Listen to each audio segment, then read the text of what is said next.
So in this segment, we're going to be discussing, you know, kind of the Labour increasing on, um, national spending on military defence. They want to kick it up to 3% of debt to GDP, and sorry, not debt to GDP, percentage of GDP. And so what I've seen from this is before a lot of these clips will be before the winter fuel allowance change, but I think it kind of pushes towards what Labour's strategy of really trying to push national defense and trying to act like they're patriotic in order to, say, oh, we're investing in defense to fight off Vladimir Putin, despite that not being a concern of most of the public, because, there's a massive land, gap between us and Putin. There's like, a lot of countries in the way. So, I don't think that's on the public's main concern. I don't think it makes sense. And I don't think this kind of military Keynesianism works either, because all of these bombs, there's a limit to how much they actually add to the coffers effectively, and there is a cost to storing them as well. So we'll have a listen to some of these clips. Feels that he is sitting on the side of we take Russia aggression seriously, we take Putin seriously. If you want Farage, knock yourself out. He's in bed with a Russian dictator, and I suppose part of what he's doing, and we have talked about this whole relationship that Keir Starmer has now with Farage, whether to kind of take him on and kind of pull him apart, verbally, visibly in his speeches, or whether to pretend he doesn't exist and to sort of, shut him into a box and hope he goes away. And I think this is somewhere that Shutting him in a box, he's not going to go away because the media give him too much now, too much attention, anyways, and he'll get more and more attention because of their recent not success in the by-election in Scotland, but they were a very close third. The fact that they have a lot of councillors, even though I think the Green Party have more councillors, this idea he's going to go away is nonsense. that he's found to say a clear Labour policy is recognising this Russian aggression and doing something about it, preventing it. We're not him. Because Farage seems to occupy the same space as Donald Trump, which is Vladimir Putin an enemy, or do we quite like him, really? Do we like his boldness? Do we like his, anti-woke policies? Do we like all those things about Vladimir Putin? And Nigel Farage seems to have gone along with a lot of that. I think it's the one place that's uncomfortable for Farage. Yeah, really. He's got. Obviously Putin not very popular in the UK, especially because of his invasion of Ukraine, which people obviously see as a war of aggression, and this is a soft spot for Farage. But I think Farage can obfuscate it by saying, "Look, we're not focused on that. All of these sanctions on Russia have forced the cost of living up tremendously. What we want is an end to the conflict, and this is how we want to achieve it." Like that could be his stance, I think. Got so many tanks on the Labour Party's on the government's lawn in terms of what he says he'll do for ending the cap on the two-child benefit and stuff that Starmer hasn't yet found the courage or maybe the money to go for.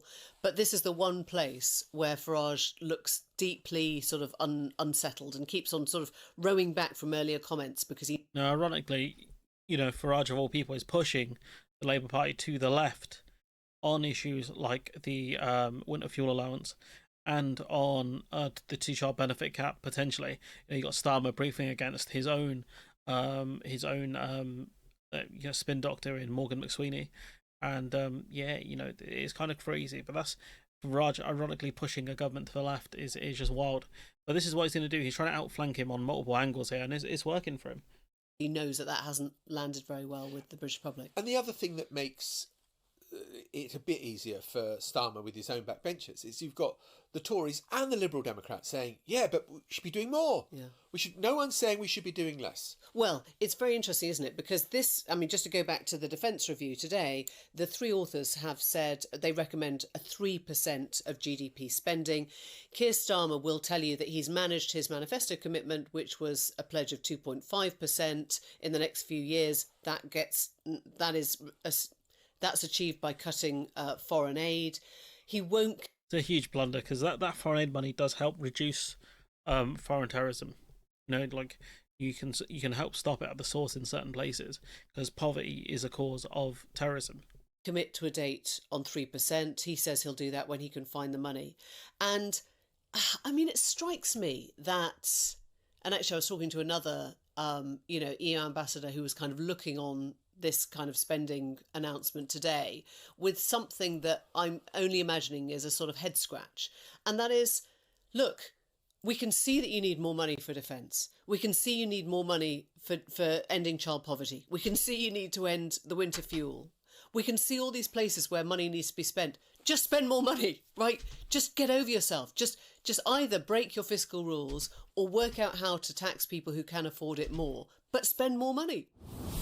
You know, with this stuff, it kind of reminds me of, you know, they got money for wars, but not money for the poor. And you know, another quote, which is, they got money for wars, and they say, "Hush, why are you preaching?" Is a quote from, you know, a Tupac song. So, you know, they have money for this, but not to relieve the two-child cap, which would, you know, benefit the country economically to an extent as well. You know, this is Rachel Reeves. This is very much the attack line Labour are going down, which is of, you know, we are tough on Vladimir Putin. I know how difficult the last few years has been for many members, from the pandemic through the cost of living crisis. Working people paid the price for the Conservatives' failure, for their austerity. I mean, they're also paying it for your austerity as well. Or working people, you could argue, not so much. It's the people who aren't working that to Labour are the problem. For their undermining of our public services, and for Liz Truss's fantasy economics. Never let anyone forget what the Conservatives did to our country. Never trust them again with our health service, with our schools, or with British industry. I mean, if you look at it right now, we're a country where doctors are not working in the medical field because the government refuses to set up the places to pay them. There are massive shortfalls in training because the government refuses to fund it. But do you know what, guys? We got money for more tanks. That's what the people want. Tanks. Tanks for that, Rachel.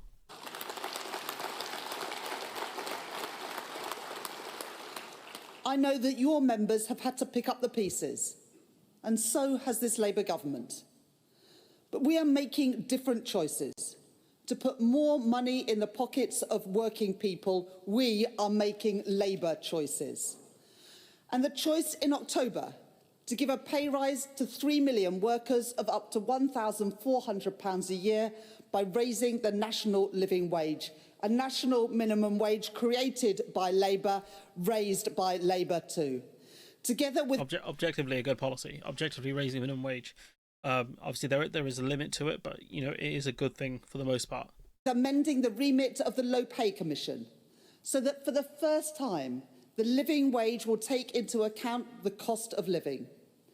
The choice of our Employment Rights Bill, the biggest upgrade to workers' rights in a generation, a key part of our plan to make work pay for working people. Strengthening sick pay and bringing the outdated, unfair, conflictual industrial relations framework that we inherited from the Conservatives into the 21st century. That is the choice that this government is making. And another choice, one that I know was very close to the heart of million kids, to save working families up to 500 political party, which will tell your members that they have this is the bit I actually wanted, sorry. Working people's interests at heart. So remember this and tell it to the people that you work with. While Labour is levelling up workers' rights, Nigel Farage and Reform opposed the Employment Rights Bill. While Labour is investing in our National Health Service, Nigel Farage and Reform want to privatise our National Health Service. And while Labour is investing in security for our nation and for our allies, Nigel Farage and Reform are not on the side of the heroic people of Ukraine. They're on Russia's side instead.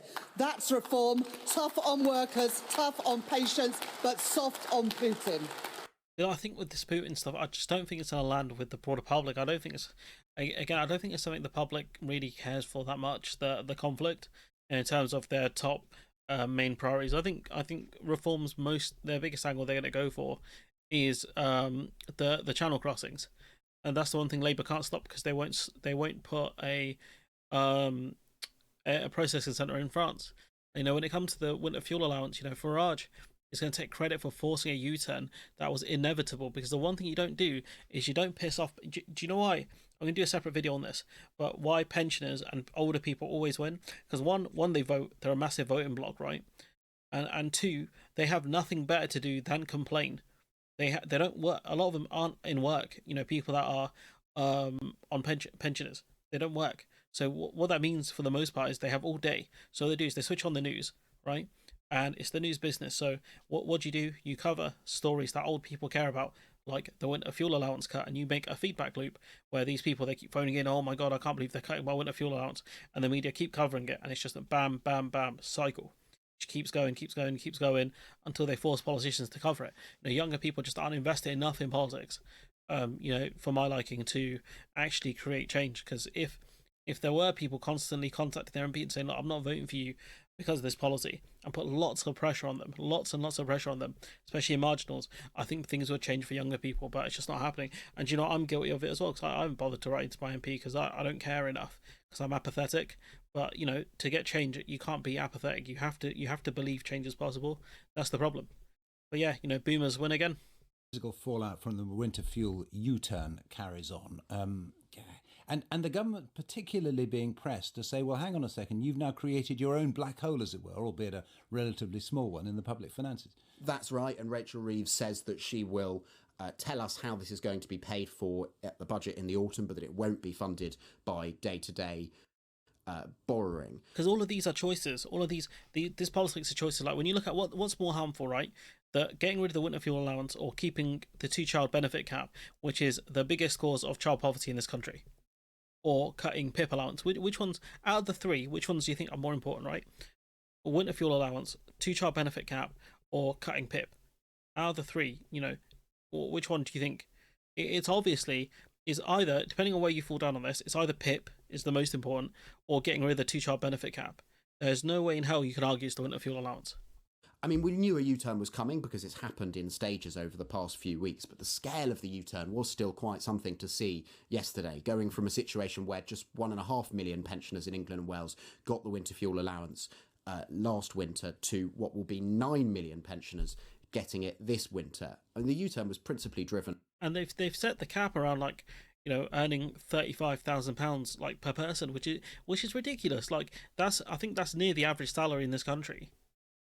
It don't make sense. By the clear signs of public anger over the policy at the local elections, but many Labour MPs had been urging a shift before that. And I think the question now is whether Labour MPs who want a U-turn on welfare cuts say just bank it, or whether they see this as a government that will U-turn in. And that's what they'll see, a government that will U-turn, that is not committed to this. Because, in fairness, that cut is the number one thing that this government are known for. And it's not just in the UK, it's globally as well. They are known around the world for cutting winter fuel allowance. A U-turn on personal independence payments next? We'll have to see what happens in going forward. And as far as I'm concerned, do you want a U-turn on that? In terms of PIP, our policy principles are 3 things. Make sure those who most need it get the money they need. Those who have support get help into work, and on the other side as well. But the PIP thing, some of these people are already in work, and the PIP allowance, enables them to stay in work. It's complete garbage. Help with healthcare. So that's the principles of the policy. I'm not aware of any change to the policy. That's where we are. Even Derbyshire, she needs to do better here on the PIP policy specifically. You got to do better. You are probably the top 3 interviewers this country has, because that's how trash we are as a country when it comes to media class, right? You got to push back on this. Yeah. Right, but do you want a U-turn on PIP? I want to see those 3 principles go forward. That's the principle that we want to have. Help me out. Ensure that do you want a U-turn on PIP? I want to have a policy design that does all 3 things, right? So around PIP in particular, I think this is just around the social security payments. I'm not denying, by the way, those are incredibly important. The social security... If they're so important, why are you cutting them, dumbass? Payments, it's the supporting to work, it's the creating jobs, and it's around health. Supporting to work, kill me now. Care as well. I want to see the entire package work well together. I think we should look at the entire package as a whole. Bro, what package from people in work? You're literally going to be pushing people out of the workplace by cutting their personal independence payments, because they can't use that money to get the help they need, like a therapist or physio or whatever. This is honestly, from her, it's just shocking. I'm still not clear if you want a U-turn or not. Yes or no? Right, obsessed. Honestly, it's just, like I said, she's one of the best interviewers around, but she's obsessed looking for this U-turn point, because easy headline. Again, we'll have to see where the package goes forward. What do you want? You're a Labour MP. He's not going to answer because he's going to undermine the government. Come on, man. Labour MP. I'm a Labour MP who wants to see a system in a whole. Oh, just shut up, bro. Honestly, ridiculous. But yeah, 3/4 of pensioners now to get the winter fuel allowance. So 9 million pensioners, with an annual income of £35,000 or less, which is ridiculous because that's such a high threshold. I think they should put it at like 20,000 or something like that. But absolutely ridiculous. And lifting 250,000 kids out of poverty. Can't possibly afford that. I guess. Giving disabled people the support they need to carry on living to a decent standard of life. No, can't afford that. Pensioners and their winter fuel. No, that's got to go. I'm really sorry. All the while announcing more and more and more money on defence. Obviously, that's the point that you turned on. Is that just the reality, the necessity of the world that we live in? Or do you think that is the wrong priority? That yes, fine, bombs and arms and weapons and missiles and all the rest of it. The argument of obviously you got to spend on national defence to keep the country safe. That is a fair argument. But the question is, can you spend? Can you afford to spend that money for a start?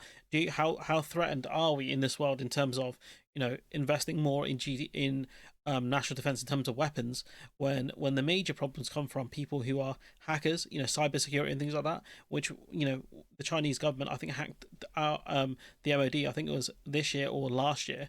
That's where the real investment needs to go in. And if you spend all of this money on national defense and you don't spend enough on things like public services, you're going to face riots from the inside. You're going to face problems from the inside.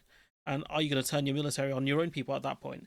Because, there is a lot of unrest in this country. I'm not saying it's going to go to riots, but, in America, we're seeing riots right now. You're seeing National Guard being sent in. But let's sort out the NHS first.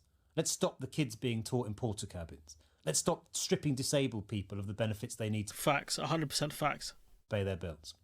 Is this the right priority? And are you happy to see your... Yeah, everything's saying there, it's just facts. You've got all the video clips are loud as hell. You got this from what's his face, Andrew Martin. It's just nonsense. But of course, it's not mad because today's defence review is about and one thing only: credibility. We need to be able to persuade potential enemies, the Russians in particular, that my guy, Vlad's not gonna. He's not looking at us to invade. He's not got eyes on Britain. For the most part, he's got the eyes on the former Eastern Bloc. And I'll tell you what, Poland's got hands now.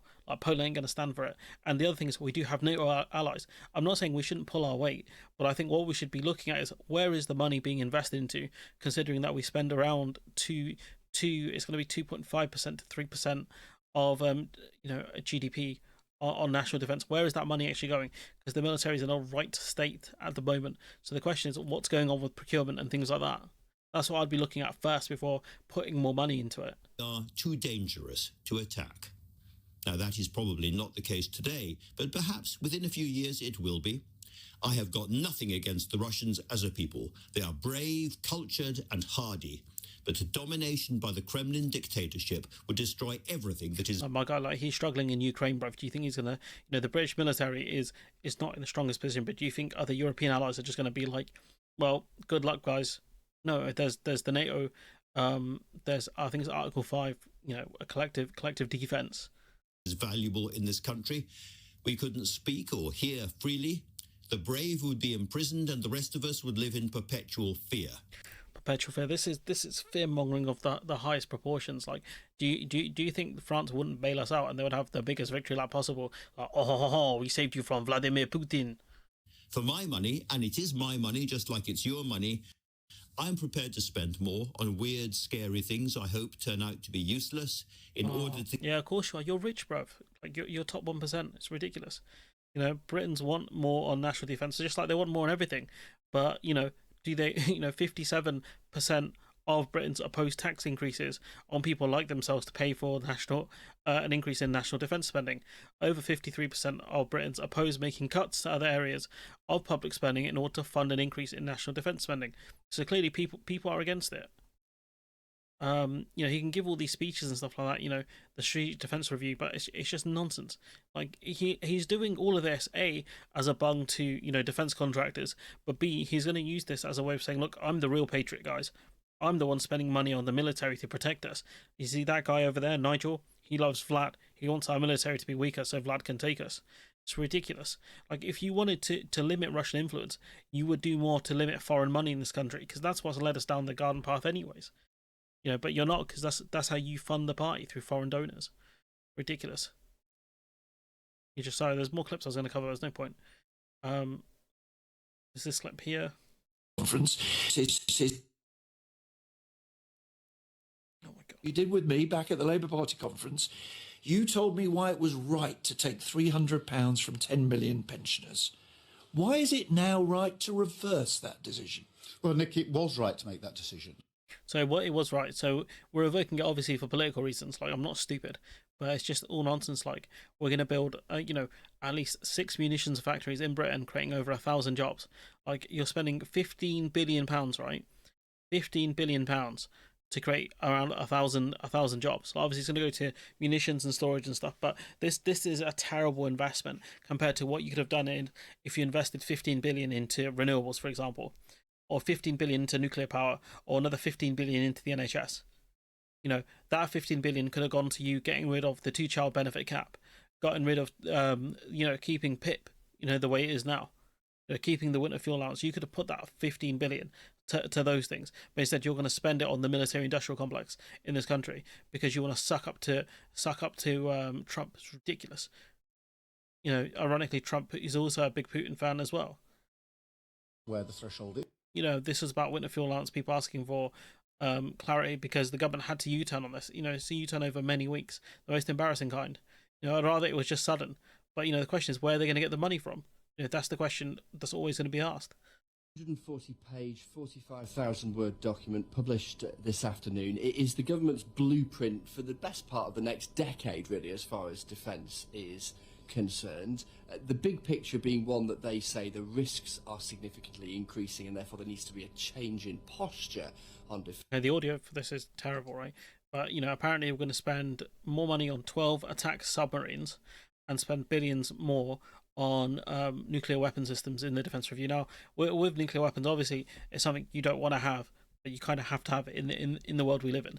That's fine. At the moment, our systems are basically owned by the Americans. We need their permission to use Trident. So if you're going to move to a different system, our own system where, the button is here effectively that can be pushed, then fair enough. But if you're going to invest more money into like Trident-like systems where another country has authorization over it, it's literally pointless. It's so pointless.